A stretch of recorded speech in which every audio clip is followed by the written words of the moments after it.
আল্লাহ পাক বলে বান্দা যখন আমাকে ডাকে আমি বান্দার একদম নিকটে, তার ঘাড়ের চাইতেও নিকটে। ওয়া নাহানু আকরাবু ইলাইহি মিন হাবলিল ওয়ারিদ। আমি আমার বান্দার সারা যে রগের উপরে তার মাথা, এর থেকেও আমি আমার বান্দার বেশি নিকটে। সুবহানাল্লাহ পড়েন। আমি তোমার কাছে, আমার কাছে মাপ চাও, যত বড় গুনাহ হোক। ওয়া ক্বালা রাব্বুকুম উদউনি আস্তাজিব লাকুম। তোমার প্রভু তোমাকে ডেকে বলেছে আমাকে ডাকো, আমি মাফ করে দেব। সুবহানাল্লাহ। হাদিসে কুদসির ভিতরে এসেছে, আল্লাহ পাক বলেছেন কোন বান্দা যদি আমার দিকে এক বিগত অগ্রসর হয়, আমার রহমত তার দিকে এক হাত এগিয়ে যায়। কোন বান্দা যদি আমার দিকে হেঁটে আসে, আমার রহমত তার দিকে দৌড়ে যায়। বান্দা যখন আল্লাহর দরবারে দুয়া উঁচু করে চোখের পানি ফেলে দেয়, মুসলিম শরীফের হাদিসের ভিতরে এসেছে গভীর রাত্রে, রাতের তৃতীয় অংশে আল্লাহ রাব্বুল আলামিন প্রথম আকাশে আসেন আর ডেকে বলেন, পৃথিবীতে আছো নাকি কেউ গুনাহ করে জীবন বরবাদ করে দিয়েছো, আমার কাছে মাপ চাও। ঋণগ্রস্ত আছো, অসুস্থ আছো, অপমানিত আছো, কে আছো মাজলুম, আমাকে ডাকো, আমার কাছে বলো, আমি ডাকে সাড়া দেব, জীবনের আশা পূরণ করে দেব। ওই সময় যেই সমস্ত লোকেরা কাঁদে তাহাজ্জুদের নামাজ পড়ে, আল্লাহ জিজ্ঞেস করেন ফেরেশতারা, অমুক অমুক দেশ অমুক অমুক বান্দারা কাঁদে কেন? ফেরেশতারা বলে, রব্বুল আলামিন তুমি তো ভালো করে জানো। আল্লাহ বলেন, জানি, তবুও তোমাদের মুখে শুনতে চাই। তারা বলে, রব্বুল আলামিন তোমার এই বান্দা গুনাহ করেছি, গুনাহর জন্য মাপ চায়, জাহান্নাম থেকে বাঁচতে চায়। আল্লাহ পাক বলেন, ফেরেশতারা আমার এই বান্দারা আমারে দেখেছে নাকি? বলে দেখে নাই। বলে আমার দোজখ দেখেছে নাকি? বলে না, তাও দেখে নাই। আমার বেহেশত দেখেছে নাকি? বলে না, তাও দেখে নাই। আল্লাহ পাক বলেন, ফেরেশতারা সাক্ষী থাকো, ওরা আমাকে দেখে নাই, আমার বেহেশত দোজখ কিছুই দেখে নাই, শুধুমাত্র আমার নবীর কথা, আমার কোরআনের কথা বিশ্বাস করে আরামের ঘুমকে হারাম করে যেভাবে তারা কাঁদতেছে, সাক্ষী থেকে যাও ফেরেশতারা, আমার রহমতের দরিয়ায় জোশ মেরেছে, আমার ওই ক্রন্দনরত বান্দাগুলিকে আমি আল্লাহ মাফ করে দিলাম। কোরআনে কারীম থেকে শুনুন, আল্লাহ রাব্বুল আলামিন বলেন, ওয়া কাযালিকা জাআলনা লিকুল্লি নাবিয়্যিন আদুওয়াম মিনাল মুজরিমিন। আল্লাহ পাক বলেন, এমনি করে আমি সকল নবীদের শত্রু বানিয়ে দিয়েছি সব পাপিষ্ঠ আর অপরাধ প্রবণ লোকদেরকে। প্রত্যেক যুগে নবীদের শত্রু ছিল, প্রত্যেক যুগে নবীদের কি ছিল? শত্রু ছিল। সে শত্রু কারা ছিল? আল্লাহ পাক বলছেন নবীদের শত্রু ছিল পাপিষ্ঠ আর অপরাধ প্রবণ লোক, এরাই ছিল নবীদের দুশমন। রাসূলগণের অবস্থা যদি এই হয়, তাহলে তার উম্মত, ওই দিনের ধারক বাহক যারা, তাদের বুঝি বিপদ আপদ হবে না নাকি? হবে কিনা? মুমিনদেরকে, পয়গম্বরদেরকে, সাহাবীদেরকে এবং ঈমানদারদেরকে মারে কেন? তার কারণ হচ্ছে আল্লাহ রাব্বুল আলামিন বলেছেন, ওয়া মা নাকামু মিনহুম ইল্লা আইয়ুমিনু বিল্লাহিল আজিজিল হামিদ।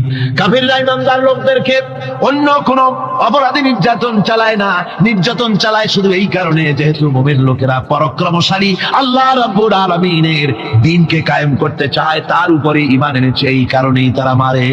ঠিক কিনা কর? যুগে যুগে নবীদের উপরে, সাহাবীদের উপরে যে অত্যাচার হয়েছে, সে অত্যাচার এই কারণেই হয়েছে, অন্য কোনো কারণে নয়। এই কঠিন বিপদে অবিচলতা এবং ধৈর্যের দৃষ্টান্ত নবীগণ পেশ করেছেন পৃথিবীর বুকে। আমরা দেখেছি ইব্রাহিম আলাইহিস সালামকে আগুনে ফালানো হয়েছে, আছে না কোরআন শরীফে? আমি কিন্তু গল্প করতেছি না, সব কোরআনের কথা। কিসের কথা? ইব্রাহিম আলাইহিস সালামকে আগুনে ফালানো হচ্ছে। অপরাধ কি? অপরাধ হচ্ছে হযরত ইব্রাহিম আলাইহিস সালাম দাওয়াত দিয়েছেন, লা ইলাহা ইল্লাল্লাহ। জোরে পড়েন, লা ইলাহা ইল্লাল্লাহ, লা ইলাহা লা ইলাহা ইল্লাল্লাহু মুহাম্মাদুর রাসূলুল্লাহ।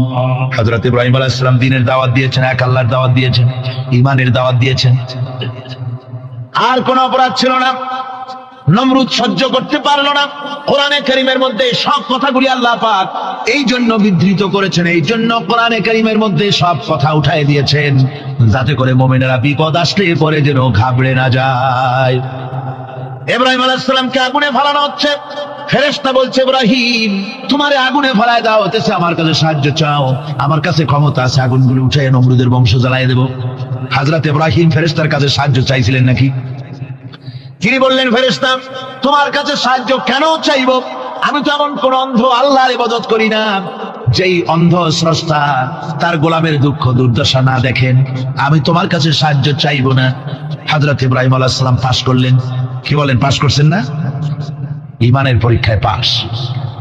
আগুনের মধ্যে হযরত ইব্রাহিমকে যখন ফেলানো হচ্ছে, রব্বুল আলামিন আগুনের প্রতি নোটিশ করে দিলেন, ইয়া নারু কুনি বারদাও ওয়া সালামান আলা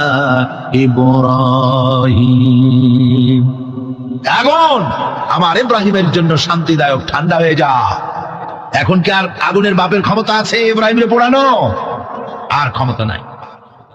আমার বন্ধুগণ, ইব্রাহিম আগুনের ভিতরে আরামে বসা আছেন, আর ওদিকে নমরুদ বসে বসে দেখতেছে দূর থেকে।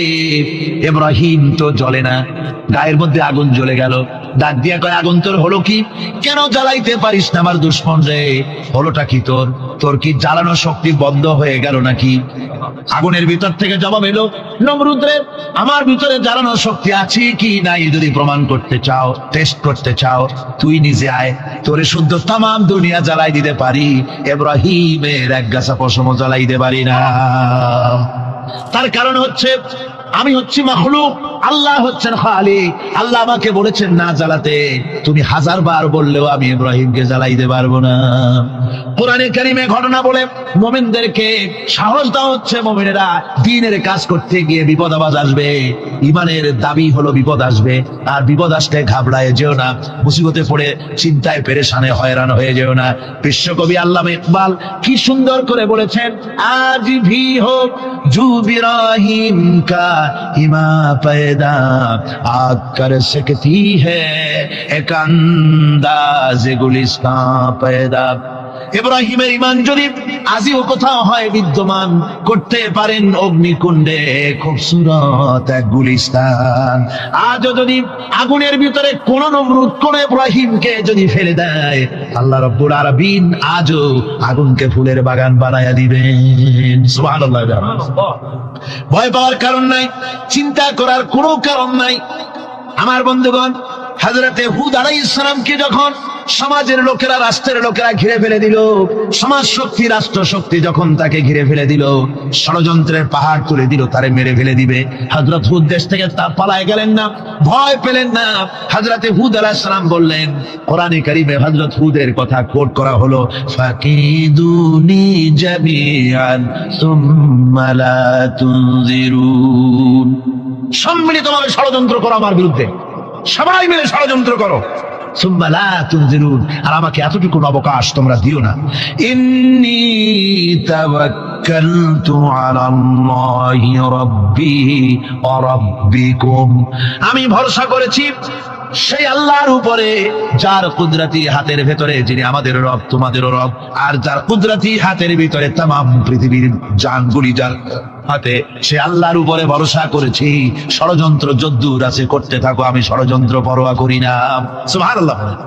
যে ব্যক্তি বিদ্রোহ করেছে এবং দুনিয়ার জীবনকে অগ্রাধিকার দিয়েছে, তার জায়গা হচ্ছে জাহান্নাম। জোরে বলেন নাউজুবিল্লাহ। যে ব্যক্তি আল্লাহর সঙ্গে বিদ্রোহ করেছে আর পরকালের জন্য পাথর জোগাড় করে নাই, দুনিয়াকে অগ্রাধিকার দিল, পরকালকে ভুলে গেল, তার জায়গা হলো জাহান্নাম। وَأَمَّا مَنْ خَافَ مَقَامَ رَبِّهِ وَنَهَى النَّفْسَ عَنِ الْهَوَى فَإِنَّ الْجَنَّةَ هِيَ الْمَأْوَى। আর যে ব্যক্তি আপন প্রভুর সামনে উপস্থিত হওয়াকে ভয় করেছে এবং আপন প্রবৃত্তিকে লালসা মুক্ত করেছে, লালসার হাত থেকে রক্ষা করেছে, আল্লাহ রাব্বুল আলামিন কিয়ামতের দিন তার জন্য রেখে দিয়েছেন জান্নাত। তার জন্য কোন জায়গা? জান্নাত। আমাদেরকে পরকাল ভিত্তিক জীবন যাপন যদি করি, তাহলে কবরের জবাবগুলি খুব আসান হবে। আর যদি পরকাল ভিত্তিক জীবন যাপন না হয়, কবরটা মুসিবত হয়ে যাবে। হযরত ওসমান রাদিয়াল্লাহু তাআলা আনহু কবরের কাছে গিয়ে খুব কাঁদতেন। সাহাবায়ে কেরাম প্রশ্ন করেছেন, হুজুর, রাসূল করিম সাল্লাল্লাহু আলাইহি ওয়াসাল্লাম যখন জান্নাত ও জাহান্নামের ওয়াজ করেন, কখনো তো এত বেশি আপনি কাঁদেন না, যত বেশি কাঁদেন কবরের কাছে এসে, কারণ কি? হযরত ওসমান রাদিয়াল্লাহু তাআলা আনহু বলতেন, আমার সাথীরা আমি আমার হাবিবের কাছে, আল্লাহ রাব্বুল আলামিনের রাসূলের কাছে আমি শুনেছি এই কবরটাই হলো প্রথম স্টেশন, এই কবরটাই হলো প্রথম ইমিগ্রেশন কাউন্টার। এই জায়গায় যদি কেউ ধরা পড়ে যায়, কারো যদি চার্জশিট হয়ে যায়, সব জায়গায় ধরা পড়ে যাবে, হাসরে মিজানে সিরাতে কোনো জায়গায় নাজাত পাবে না। আর এই কবরটা যদি কেউ মুক্তি পেয়ে যায়, মিজান সিরাত হাসর সব জায়গা থেকে আল্লাহ তারে ভালোভাবে পার করে দিবেন। এটা হলো আসল জায়গা, মারাত্মক জায়গা, খুব মারাত্মক জায়গা। কবর হচ্ছে এ ধরনের একটি ইমিগ্রেশন কাউন্টার। কবরের ভিতরে মানুষ যখনই রাখা হবে, সঙ্গে সঙ্গে দুজন ফেরেশতা আসবে। কবরের কাছে যারা এসেছিল, দাফন হয়ে যাওয়ার পর এই লোকগুলি 40 কদম যেতে যতক্ষণ লাগে, এর মধ্যেই দুজন ফেরেশতা এসে যাবে। এসে জিজ্ঞেস করবে, মান রব্বুকা, তুমি কোন দল করতে? ওটা তাদের জানার দরকার নেই। চাকরি কিসে করতেন, ওটা জানার দরকার নেই। ব্যবসা করতেন না চাকরি করতেন, প্রয়োজন নেই। প্রথমেই জিজ্ঞাসা করা হবে ন্যাশনালিটি, প্রথমেই জিজ্ঞাসা করা হবে তার ন্যাশনালিটি সম্পর্কে, তার আইডেন্টিটিটা কি, এবং সেটাকে সত্যায়িত করার জন্য, বোঝার জন্য 3টি প্রশ্ন। প্রথম প্রশ্ন, মান রব্বুকা ওয়া মা দীনুকা ওয়া মান নাবিয়্যুকা, তোমার রব কে, তোমার দ্বীন কি, তোমার নবী কে। যদি এই ব্যক্তি বেঈমান হয়, মুনাফিক হয়, সে বলবে হায় হাতা লা আদরি, হায় হাতা লা আদরি, জানি না আমার রবকে, আমি জানি না। তোমার দিন কি, দিন কারে কয় বুঝি না। এরপরে আল্লাহর নবী জনাব মুহাম্মদ রাসূলুল্লাহ সাল্লাল্লাহু আলাইহি ওয়াসাল্লামকে দেখানো হবে, বলা হবে মা কুনতা তাকুলু ফি হাদার রাজুল, এই ব্যক্তি সম্পর্কে তোমার ধারণা কি নিকে, বলবে আমি চিনি না। নাউযুবিল্লাহ। বাস, এরপরে তার যা হবার তাই শুরু হয়ে যাবে। আর যদি বান্দাটা মুমিন হয়, প্রশ্ন করা হবে মান রব্বুকা, জবাব দেবে রব্বি আল্লাহ, আমার রব আল্লাহ রাব্বুল আলামিন। ওয়া মা দীনুকা, দীনুনা ইসলাম, আমার দিন হচ্ছে ইসলাম। এরপরে আল্লাহর নবীকে দেখানো হবে। কয়েক রকমের বর্ণনা আছে, কোন বর্ণনায় আছে হুজুরের আকারে দেখানো হবে, অথবা রাসূলকে সরাসরি দেখানো হবে। বলা হবে মা কুনতা তাকুলু ফি হাদার রাজুল, এই লোকটি সম্পর্কে ধারণা কি। মুমিন ব্যক্তি বলবে হাদা নবিয়ুনা মুহাম্মাদুর রাসূলুল্লাহ সাল্লাল্লাহু আলাইহি ওয়াসাল্লাম, ইনি আমার তো সেই নবী মুহাম্মাদুর রাসূলুল্লাহ সাল্লাল্লাহু আলাইহি ওয়াসাল্লাম। আমরা যদি এই রকমের জবাব দিতে পারি, আল্লাহ কবুল করো। সকলে জোরে কোন আমিন। জবাব হয়ে যাওয়ার পর গায়ব থেকে আওয়াজ আসবে, ফাফরিশু বিল জান্নাতি ওয়ালবিসু বিল জান্নাহ, ও আমার ফেরেশতারা, আমার এই বান্দাকে জান্নাতের পোশাক পরাইয়া দাও, আর কবরটাকে জান্নাতের বিছানা বিছাইয়া দাও। জান্নাতের পোশাক পরাইয়া দাও, জান্নাতের বিছানা বিছাইয়া দাও। ইলা মাদ্দা বাসারিহি, তার চোখের দৃষ্টি যত দূর যায়, কবরটা ততটা প্রশস্ত করে দাও। এরপর বেহেশতের পোশাক পরাইয়া, বেহেশতের বিছানা বিছাইয়া, ফেরেশতা বলবে নূম কানাউমুল উরুস, ঘুমিয়ে যাও।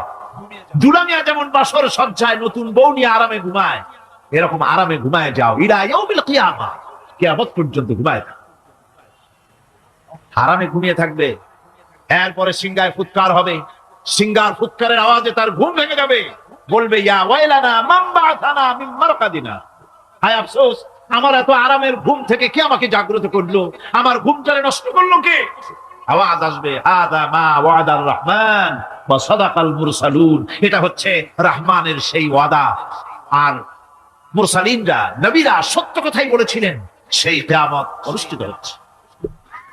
আমার বন্ধুগণ, সেজন্য এই দুনিয়ার মোহে পড়ে থাকলে পরে দুনিয়ায় যারা অগ্রাধিকার দিবে দুনিয়াকে পরকালের তুলনায়, জবাব দিতে পারবে না কবরের ভিতরে গিয়া। আর যারা পরকালকে অগ্রাধিকার দিবে, দুনিয়ার চাইতে পরকালকে বেশি অগ্রাধিকার দেবে, আর আল্লাহর ভয় কলিজার ভিতরে রাখবে, কবরের জবাব সঠিকভাবে দিতে পারবে, কিয়ামতের দিন আল্লাহ রাব্বুল আলামিন তাদের জন্য জান্নাত দান করবেন। জোরে বলেন আমিন। দুনিয়াটা হচ্ছে দুনিয়া যেখানে আমরা আছি। আমি আগেই বলেছি দুনিয়া হচ্ছে আদনা শব্দ থেকে এর উৎপত্তি হয়েছে। তুচ্ছ, নিকৃষ্ট, এটার দাম নাই, এটার মূল্য নাই। তবুও দুনিয়ার মায়া মানুষের এত বেশি। আল্লাহর নবী বলেন, লাউ কানা লি ইবনি আদামা ওয়াদিন মিন যাহাবিন লাহাব্বা ইয়াকুনা লাহু সারিন। এই পৃথিবীতে যদি কাউকে একটা মাঠ ভরে যদি সোনা দেওয়া যায়, লোকটা বলবে রব্বুল আলামিন, আমি যদি আরেকটা মাঠ এরকম সোনা ভরা পেতাম। দ্বিতীয় আরেকটা মাঠ দেওয়া হলে আবার বলবে যদি তৃতীয় আরেকটা মাঠ সোনা ভরে যদি পেতাম। নবীজি বলেন, ওয়ালা ইয়ামলাউ জাওফু ইবনু আদামা ইল্লা তুরাব। মানুষের পেট 3.5 হাত মাটি ছাড়া, কবরের মাটি ছাড়া মানুষের পেট ভরবে না। আরো চাই, আরো চাই, চাওয়ার কোনো শেষ নাই। মানুষ এভাবে করে দুনিয়ার মহব্বতে এমনি পাগল হয়ে যায়, শুধু দুনিয়ার মহব্বত, পরকালকে বেমালুম ভুলে যায়। আমি কিন্তু এই কথা বুঝাতে চাই নাই যে পরকালের মহব্বতে, পরকালের ভয়তে বা পরকালের জন্য দুনিয়া আপনি বাজার ঘাট, বেচা কিনা, ব্যবসা বাণিজ্য সবকিছু ভুলে যান, না তা নয়। ভুল বোঝার কোনো কারণ নাই। পরকালকে অগ্রাধিকার দিতে হবে, মানে দুনিয়াটা চিরস্থায়ী জায়গা নয়। চিরস্থায়ী হচ্ছে কোনটা? আখিরাত। চিন্তা এখন কোনটা? সুতরাং এখানে যা করতে হবে, আখিরাতের জবাবদিহিমূলক জীবন যাপন করতে হবে। আপনি ব্যবসা করবেন, ওজনে কম দিতে পারবেন না।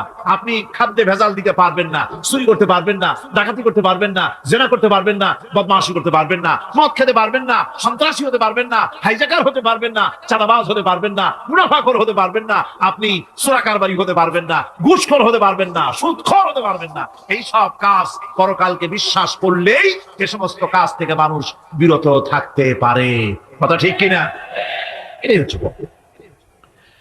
সুতরাং এই পৃথিবী থাকবে না, এটা কি চিরকাল থাকবে? না, এর একটা পরিসমাপ্তি ঘটবে। যেমন করে সারা বছর লেখাপড়া করার পর কলেজে, বিশ্ববিদ্যালয়, মাদ্রাসায়, হাই স্কুলে, সব জায়গায় সারা বছর লেখাপড়া করার পর যেমন পরীক্ষা দেওয়ার একটা দিন আসে, সারা বছর ব্যবসা করার পর হিসাব নিকাশ করার যেমন একটা সময় আসে, সারা মাস চাকরি করার পর বেতন পাওয়ার যেমন একটা দিন আসে, সারা জীবন চাকরি করার পর পেনশন পাওয়ার যেমন একটা সময় আসে, অনুরূপ ভাবে এই দুনিয়া যেদিন শেষ হয়ে যাবে, আল্লাহ নির্ধারিত সময় শেষ হয়ে যাওয়ার পর একটা সময় আসবে যখন আল্লাহ রব্বুল আলামিন সব শেষ করে দিবেন, লন্ডভন্ড হয়ে যাবে, কিছুই থাকবে না। কোরআনে কারিমে আল্লাহ সব বলেছেন, কোরআনে সব আল্লাহ বলে দিয়েছেন। আল্লাহ পাক বলেন এই পৃথিবীর সব কেমন ভাবে ধ্বংস হবে তার চিত্র আল্লাহ পাক কোরআনে কারিমে তুলে ধরেছেন। ইদাস সামাউ ফাতারাত ওয়া ইদাল কাওয়াকিবু তাসারাত ওয়া ইদাল বিহারু ফুজ্জিরাত ওয়া ইদাল কুবুরু বু'সিরাত। যখন আকাশসমূহ দীর্ঘ বিদীর্ণ হয়ে যাবে, তারকাগুলি বিক্ষিপ্ত হয়ে ছিটকে পড়বে, আর সমুদ্রগুলি উচ্ছ্বসিত হয়ে পড়বে, কবরগুলি সব তার ভেতরে যা আছে উদ্গীরণ করে দেবে, তারকাগুলি স্থিমিত হয়ে যাবে। এরপরে সমস্ত আকাশগুলি সিজিল্লিল কুতুব, কিতাবের পৃষ্ঠার মতো একটার পরে একটা ঠাস ঠাস করে পড়তে থাকবে, চূর্ণ বিচূর্ণ হয়ে ভেঙে চুরে একাকার হয়ে যাবে। পাহাড়গুলিকে উড়িয়ে দেওয়া হবে, চন্দ্র এবং সূর্য একাকার হয়ে। আল্লাহ রাব্বুল আলামিন বলেন, ফাইদা বারিকাল বাসার ওয়া খাসাফাল কমার ওয়া জুমিআশ শামসু ওয়াল কমার। চক্ষু যখন বিস্ফারিত হয়ে যাবে, চাঁদ যখন তার আলো হারিয়ে ফেলবে, সূর্য যখন তার আলো হারিয়ে ফেলবে, চাঁদ আর সূর্য সব একাকার হয়ে যাবে, সেই সময়ের অবস্থাটা কি চিন্তা করো। মানুষ হয়রান হয়ে দৌড়াদৌড়ি করবে। وحملت الأرض والجبال فدكتا دكة واحدة। জমিন এবং পাহাড়গুলির মধ্যে আল্লাহ রাব্বুল আলামিন সংঘর্ষ বাঁধিয়ে দিবেন, পাহাড়গুলি ভেঙে চুরে টুকরা টুকরা হয়ে যাবে, পাহাড়গুলি উঁচু করে জমিনের উপরে আছাড় মেরে আল্লাহ রাব্বুল আলামিন ভেঙে চুরে চুরমার করে দিবেন। সুবহানাল্লাহ। ওয়া তাকুনুল জিবালু কালইহনিল মানফুশ, পাহাড়গুলো পেঁজা ধোনা তুলার মতো করে উড়িয়ে দেওয়া হবে, পাহাড় উড়ে যাবে। সুবহানাল্লাহ। ভাইরা আমার, এই পৃথিবী একদিন পরিসমাপ্তি ঘটবে, এবং আল্লাহর দরবারে আমাদেরকে উঠতে হবে এবং সেখানে আমাদের বিচার হবে। সেখানে আমাদের কি হবে? বিচার হবে। আল্লাহ পাক বিচারটাকে নির্ভুল করার জন্য, সঠিক করার জন্য প্রত্যেকের গলায় আমলনামা ঝুলায় রাখছে, এখানে রেকর্ডের ব্যবস্থা করা হয়েছে। আল্লাহ পাক বলছেন ওয়া কুল্লু ইনসানিন আলজামনাহু তাইরাহু ফি উনুকিহি ওয়া নুখরিজু লাহু ইয়াওমাল কিয়ামাতি কিতাবান ইয়ালকাহু মানশুরা। আল্লাহ পাক বলেন প্রত্যেকের ভালো মন্দ কর্মফল, কর্মলিপি আমি তার গলায় ঝুলায় রেখেছি। কিয়ামতের দিন সে নিজের কাছে স্পষ্ট সব দেখতে পারবে, কোনো জিনিস বাদ পড়বে না। তার গলায় তার আমলনামা ঝুলানো আছে, সব রেকর্ড হতেছে। আমরা যা করছি সবগুলি রেকর্ড হয়ে যাচ্ছে। কিয়ামতে যখন আমলনামা তার সামনে দিয়ে বলা হবে ইকরা কিতাবাকা কাফা বিনাফসিকাল ইয়াওমা আলাইকা হাসিবা, তাকে বলা হবে নিজের কর্মলিপি নিজেই পড়ো, আজ তুমি তোমার নিজের হিসাব নিতে যথেষ্ট। তাকে হিসাব করতে বলা হবে, তোমার হিসাব, তোমার নিজের হিসাব নেওয়ার জন্য তুমি যথেষ্ট, তোমার হিসাব তুমি নিজেই করো, এটা পড়ো। আর সেই কিয়ামতের দিন কোনো সাহায্যকারী মিলবে না। লান তানফাকুম আরহামুকুম ওয়ালা আওলাদুকুম ইয়াওমাল কিয়ামা। লান তানফাকুম, কিয়ামতের দিন কোনো ফায়দা হবে না, অবশ্যই কোনো ফায়দা হবে না, কোনো উপকারে আসবে না। কিয়ামতের দিন তোমার সন্তান, তোমার স্ত্রী, তোমার মাল, তোমার সম্পদ কোনো উপকারে আসবে না। কিয়ামতের ময়দানে সেদিন সব তোমার সাথে বিচ্ছু করবে, সব পালায় যাবে। সেখানে উৎকোষেরও কোনো কারবার নাই যে ঘুষ টুস দিয়া, ফেরেশতাদের কোন রকম বুঝবাজ দিয়া, আলাদা কোনো সোরাগলি পথ দিয়া একেবারে ফুট করে ভেসতে চলে যাবেন, এমন কোনো সুযোগ নাই। অনেকে বলে হুজুর এমন কিছু দোয়া শিখায় দেন যাতে ওই সব জেহাদ বোমা এগুলি খুব ভয় পায়, ওসব রাস্তা রাস্তা না, খুব সহজে কিছু দোয়া দুরূদ করিয়া আস্তে করে জান্নাতে চলে যাওয়া যায়, এরকম একটা দোয়া, এরকম একটা পথ বলে দেন। আমি বলি ভাই এরকমের কোন সূরাগুলি আমার রাসূল আবিষ্কার করতে পারেন নাই, আল্লাহর পয়গম্বরের ওই ধরনের কোন পথ আবিষ্কার করতে পারেন নাই। সেখানে কিয়ামতের দিন কাউকে উৎকোষ গ্রহণ করার কেউ নাই, উৎকোষ দেওয়া যাবে না। আর উৎকোষ দিবি না কি? আপনার কাছে কিছু নাইও, থাকলেও নেওয়ার কেউ নাই। এই দুনিয়ায় ফাঁকিবাজি করে বহুত কিছু করা যায়, কিন্তু কিয়ামতের মাঠে এগুলি কিছুই চলবে না। اليوم لا ينفع مال ولا بنون।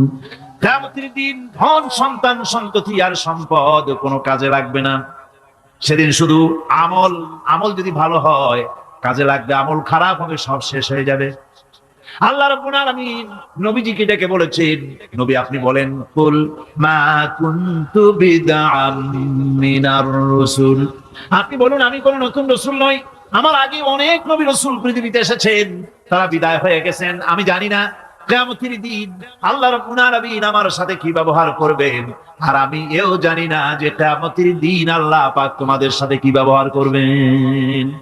এই আয়াত নাযিল হওয়ার পর আল্লাহর হাবিব তার মেয়েকে ডাকলেন, জামাইকে ডাকলেন, নাতিদেরকে ডাকলেন, আহলে বাইতদেরকে ডাকলেন, আর বললেন ও আমার মেয়ে কলিজার টুকরা ফাতেমা গো শোনো, কেবলমাত্র আয়াত নাযিল হয়ে গেল, আল্লাহ পাক আমাকে শুনাইছেন কিয়ামতের দিন আমি জানি না আমার সঙ্গে কি ব্যবহার করা হবে, আর এও জানি না যে তোমাদের সাথে কি ব্যবহার করা হবে। ও আমার কলিজার টুকরা মেয়ে ফাতেমা, কিয়ামতের দিন মুহাম্মদ সাল্লাল্লাহু আলাইহি ওয়াসাল্লামের মেয়ে, এই হিসাবে তোমার নাজাতের ফয়সালা হবে না। ও আমার কলিজার টুকরা নাতি হাসান আর হোসেন, কিয়ামতের দিন মুহাম্মদ সাল্লাল্লাহু আলাইহি ওয়াসাল্লামের নাতি হিসাবে ফয়সালা হবে না। ও আমার জামাই হযরতে আলী, কিয়ামতের দিন আমার জামাই হিসাবে নাজাতের ফয়সালা হবে না। আমল যদি ভালো হয় ফয়সালা ভালো হবে, জান্নাতে চলে যাবে। আমল যদি খারাপ হয় কার নাতি কার জামাই দেখা হবে না। সুবহানাল্লাহ। কঠিন কিয়ামতের মাঠ। এই পরকালের বিশ্বাস যদি কলিজার মধ্যে ঢোকে মানুষ ভালো হয়ে যাবে। কোন সুবহানাল্লাহ। বন্ধুগণ, এরপরে একটা জীবন আসবে ওই কিয়ামতের ময়দানে। এই পরকালের বিশ্বাসটা গুরুত্বপূর্ণ ব্যাপার। আমাদের সব কিছুর হিসাব দেওয়া লাগবে। আল্লাহ পাক বলেন ইন্নাস সামআ ওয়াল বাসারা ওয়াল ফুআদা কুল্লু উলাইকা আনহু মাসউলা। নিঃসন্দেহে মানুষের শ্রবণ শক্তি, দর্শন শক্তি এবং তার অন্তঃকরণের কল্পনা সম্পর্কে আল্লাহ রাব্বুল আলামিনের কাছে জিজ্ঞাসিত হতে হবে। কান দিয়া কি করেছিলা, চোখ দিয়া কি করেছিলা, মুখ দিয়া কি করেছিলে, হাত দিয়ে কি করেছিলে, সবকিছুর জবাব আল্লাহ রাব্বুল আলামিনের কাছে দিতে হবে। সবটার জবাব দিতে হবে, কোনো কিছু বাদ যাবে না। এমনকি মনের ভিতরে যে কল্পনা আমরা করি, এই কল্পনার হিসাব আল্লাহর দরবারে দিতে হবে।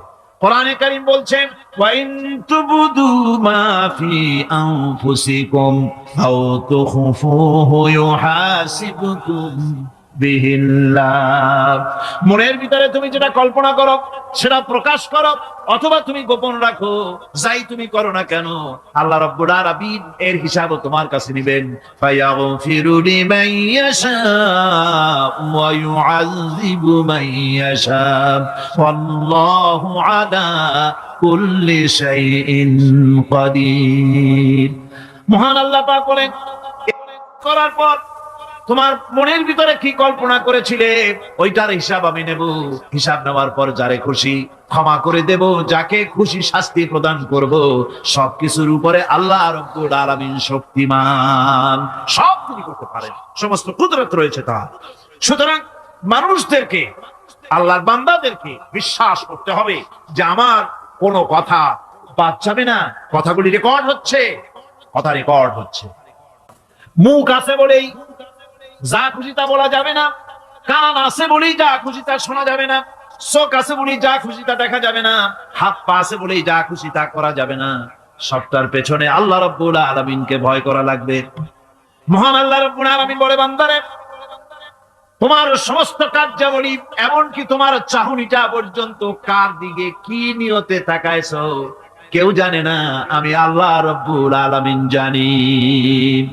وَيَعْلَمُ خَائِنَةَ الْأَعْيُنِ وَمَا تُخْفِي الصُّدُورُ। তোমার অন্তঃকরণ কি জিনিস গোপন করে, আর তোমার চক্ষু কি লুকোচুরি খেলে আমি টের পাই। সুবহানাল্লাহ বিহামদি। চশমার ফাঁক দিয়া কি দেখো, কানে দেখো, কি নজরে দেখো, সানগ্লাস পরিয়া কেউ ঠিক পায় না, আমি ঠিক পাই। সুবহানাল্লাহ, জোরে কোন সুবহানাল্লাহ। সুতরাং চোখের নজরের হিসাব হবে, হাতের কাজের হিসাব হবে, পায়ের চলার হিসাব হবে, আপনার বলার হিসাব হবে, মুখে যা বলেছেন, যা করেছেন, হাত পাও দিয়ে যা করেছেন, সবকিছুর হিসাব হবে কিয়ামতের দিন। আল্লাহর দরবারে সবকিছু উপস্থিত হবে, কোনো জিনিস বাদ পড়বে না। فَمَن يَعْمَلْ مِثْقَالَ ذَرَّةٍ خَيْرًا يَرَهُ وَمَن يَعْمَلْ مِثْقَالَ ذَرَّةٍ شَرًّا يَرَهُ। ছোট্ট একটা ভালো কাজ যদি করো তাও হাজির করা হবে, সামান্যতম ভালো কামও তোমার বাদ পড়বে না। আর ক্ষুদ্রতম কোনো খারাপ কাজ করলে তাও উপস্থিত করা হবে, সব তোমার সামনে, কোনো জিনিস বাদ পড়বে না, সব দেখতে পাবে কিয়ামতের দিন। ভালো কাজটাও আর খারাপ কাজটাও আল্লাহর কাছে সেদিন আল্লাহ পাক মানুষের সামনে উপস্থিত করে দিবেন। আল্লাহ পাক বলছেন, সেদিন এই জমিন তার ভিতরে যা লুকায়িত ছিল জমিন সব বের করে দেবে। কাআন্নাহুম জারাদুম মুনতাশির। টিড্ডি, ফড়িংগুলি, পোকাগুলি মাটির থেকে যেমন বের হয়, এ মাটির ভিতরে যা আছে কিয়ামতের দিন সব মাটি বের করে দেবে। ইযা যুলজিলাতিল আরদু জিলজালাহা ওয়া আখরাজাতিল আরদু আসকালাহা ওয়া ক্বালাল ইনসানু মা লাহা। এই জমিনকে ঝাঁকি মারা হবে প্রবল এক ঝাঁকুনি, প্রবল এক ঝাঁকুনিতে এই পৃথিবীর মধ্যে যা কিছু আছে সব বেরিয়ে যাবে। সুবহানাল্লাহ কইতে ইচ্ছা করে না মিয়ারা? এক ঝাঁকুনিতে পৃথিবী সব বের করে দেবে। মানুষ হয়রান হয়ে বলবে, কি হয়েছে, এ মাটির হলোটা কি? আমার বন্ধুগণ, মানুষ হয়রান হয়ে গিয়ে বলবে, মাটির কি হলো?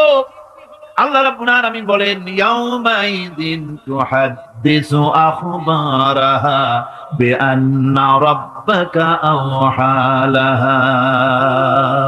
জমিনের উপরে যা ঘটেছে জমিনটা সব বের করে দেবে, সব প্রকাশ করে দেবে। আর এটা এই জন্য হবে যেহেতু তার রবের হুকুম হয়েছে, তার রব হুকুম করেছে বের করে দে।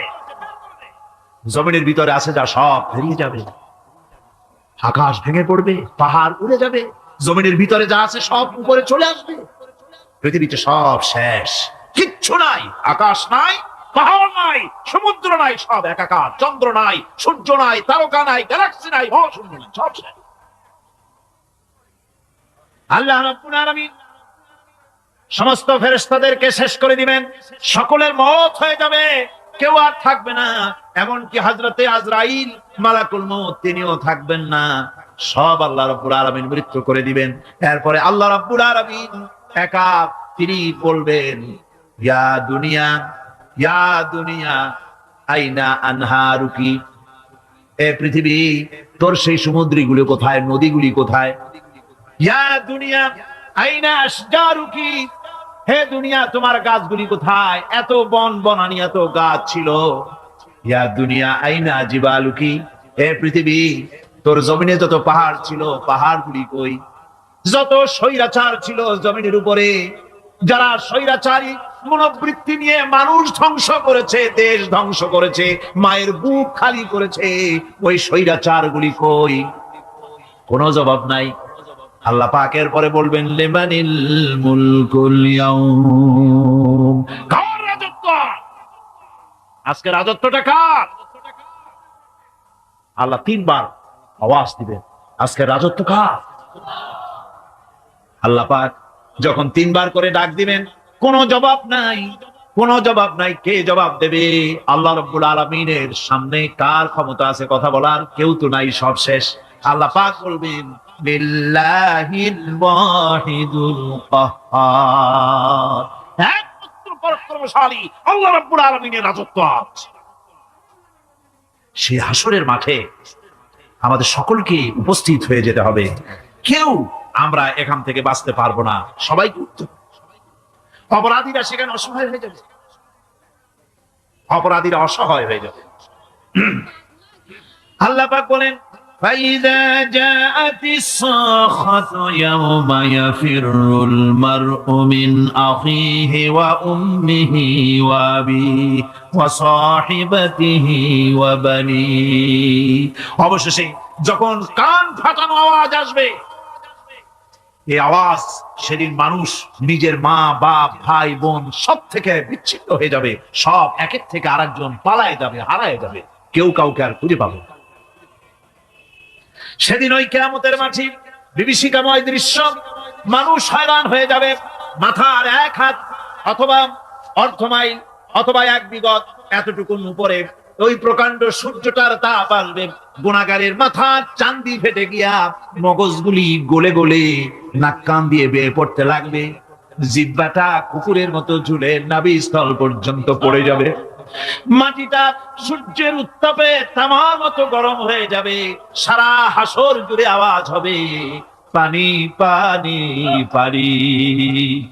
মানুষেরা হয়রান হয়ে যাবে সে হাসরের ময়দানে। এই চরম কষ্টের ভিতরে আল্লাহ রাব্বুল আলামিন বলেন, সেদিন দুটো ভাগ হয়ে যাবে, একদল মানুষের চেহারা আলোয় ঝলমল হয়ে যাবে, আর একদল মানুষের চেহারাগুলি কালো হয়ে যাবে। উজুহু ইয়াওমাইদিন মুসফিরাতুন দাহিকাতুন মুস্তাবশিরা ওয়া উজুহু ইয়াওমাইদিন আলাইহা গাবারা। আল্লাহ পাক বলেন, এক শ্রেণীর মানুষের চেহারা হাস্যোজ্জ্বল ঝলমলে হয়ে যাবে, আর এক শ্রেণীর মানুষের চেহারাগুলি কালো হয়ে যাবে। তারহাকুহা কাতারা উলাইকা হুমুল কাফারাতুল ফাজারা। হাস্যোজ্জ্বল, স্বচ্ছন্দপূর্ণ, সুন্দর, উজ্জ্বল ঝলমলে চেহারা হবে ঈমান আনার কারণে, পরকালকে বিশ্বাস করার কারণে, আল্লাহ এবং রাসূলের কথা অনুযায়ী জীবন যাপনের কারণে চেহারাটা উজ্জ্বল হয়ে যাবে। আর আল্লাহর নাফরমানি, রাসূলের নাফরমানি, পরকালকে অস্বীকার করার কারণে কাফেরগুলির চেহারা, মুনাফিকগুলির চেহারা কালো হয়ে যাবে। তাদেরকে আলাদা করে দেওয়া হবে। ফামতাজুল ইয়াওমা আইয়ুহাল মুজরিমুন, মুজরিমদেরকে আলাদা করে দেওয়া হবে, দুইটা ভাগ হয়ে যাবে। এই চরম অবস্থা সৃষ্টি হবে কিয়ামতের ময়দানে। সেদিন রাসূল করিম সাল্লাল্লাহু আলাইহি ওয়াসাল্লাম উম্মতের জন্য সুপারিশ করবেন। সেই সুপারিশ যেন আমাদের করতে পারেন, সেজন্য আমাদেরকে তৈরি করতে হবে, সে ধরনের যোগ্য আমাদেরকে বানাতে হবে। বন্ধুগণ, এই পরকালীন জীবন এর সম্ভাবনা এটা যে হবে, এবং সেই পরকালে আমাদের সকলকে যে উঠতে হবে, কিয়ামতে আল্লাহর কাছে জীবনের সবকিছুর জবাবদিহি করতে হবে, এই ভীতি সৃষ্টি করতে চায় আল্লাহ পাক মানুষের ভেতরে। আল্লাহ পাকের চাইতে মানুষের কল্যাণকামী আর কেউ আছে? চিল্লায় কোন আল্লাহর চাইতে, বিশ্ববাসীর সৃষ্টি জগতের কল্যাণকামী আল্লাহর চাইতে, রাসূলের চাইতে বেশি কেউ কি আছে? সে আল্লাহ পাক সব বলে দিলেন, ওপেন সিক্রেট করে দিলেন, সব গোপন ফাঁস করে দিলেন। কেমনে বিচার হবে, কেমনে কিয়ামত অনুষ্ঠিত হবে, কেমনে কি হবে, সব খুলে খুলে আল্লাহ পাক বলে দিলেন আমাদেরকে ভালো হওয়ার জন্য। কোরআনে কারীম বলছে, লাইসাল বিররা আন তুওয়াল্লু বুজুহাকুম কিবালাল মাশরিকি ওয়াল মাগরিব। পূর্ব পশ্চিমে মাথা ঘুরানো, সার মত করা, মাথা ঘুরানো, মুখ ঘুরানো, এটাই কিন্তু সৎ কাজ এবং পুণ্যবান হওয়ার, সৎ কাজ করার, নেককার হওয়ার জন্য যথেষ্ট নয়, বরং ওয়ালাকিন্নাল বিররা মান আমানা বিল্লাহি ওয়াল ইয়াউমিল আখির। প্রকৃতপক্ষে সৎকারী মুমিন, ভালো কাজ করা, প্রকৃত মুমিন, সত্যিকারের ভালো মানুষ, সত্যিকারের ইমানদার হওয়ার জন্য 10টি কাজ লাগবে। কয়টি কাজ? 10টি কাজ লাগবে। সেই 10টি কাজের একটি কাজ গত বছর আপনাদের খেদমতে আরজ করা হয়েছে, 2টি বলা হয়েছে, বাকি আজকে বললাম আরেকটা, হয়ে গেল 3টা। বাকি আছে কয়টা? 7টা। বাকি আছে আরো 7টা। পরকাল ভিত্তিক জীবনযাপন যদি করতে পারি, তাহলে আমরা হব দুনিয়ার শ্রেষ্ঠ মানুষ। কোন আলহামদুলিল্লাহ।